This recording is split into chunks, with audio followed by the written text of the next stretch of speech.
The image of Nemo, the cute little clownfish, may be the thing that first pops into your mind when considering Pixar's 2003 blockbuster.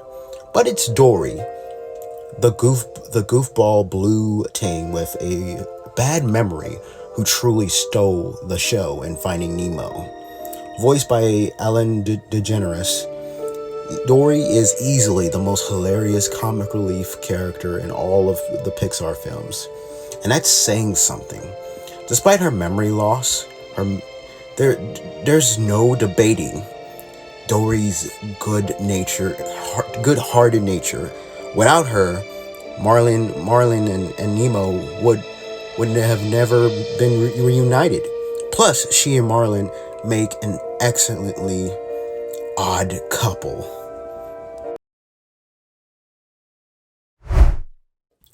What can I say about Jasmine?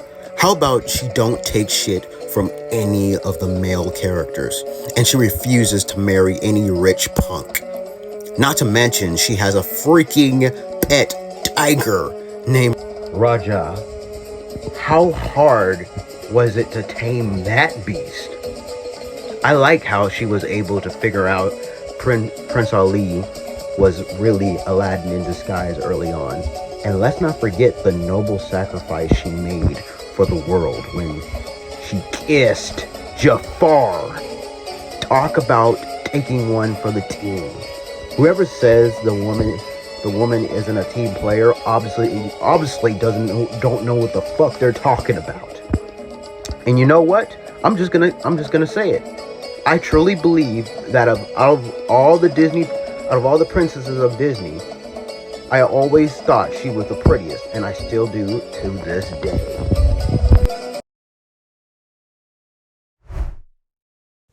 On the surface, she may seem like your average damsel in distress, but Belle is no shrinking violet. Belle doesn't hesitate to exchange her own life for her father's when he's locked away in a scary castle with a seemingly untamable beast. And she manages to keep up a cheerful attitude while she does it. I love Belle because she's a bookworm, because she loves fairy tales, which kind of gives a whole weird meta level to this movie, and because she's a completely ordinary woman who gets put in extraordinary circumstances. The fact that there's nothing really special about her, she's not a princess, she's not cursed, she doesn't have magical powers or a fairy godmother or any of that ish, that gives her kind of a grounded, mundane feel. Which isn't to say that being a normal peasant meant she felt normal. I like how she stuck out, how she had trouble relating to people. I mean, who on the internet hasn't felt that feeling of being weird, of having different interests than other people? I like how she's kind-hearted, but not to the point of letting people walk over her.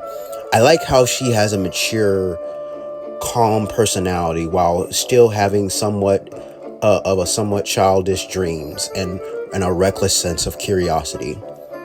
Belle is an amazing character, probably the first female Disney heroine to actually read as a hobby. In the end, she proves that with a pure heart, even the ugliest of guys can win a pretty girl's heart. A girl who isn't shallow, of course.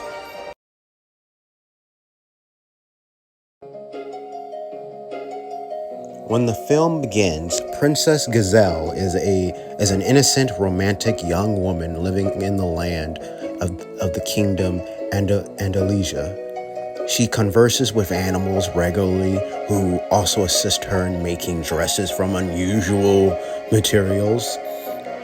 Later, when she crosses over into New York, she is shown to be quite naive. She matures over the course of the film and develops more of an understanding of the concept of love.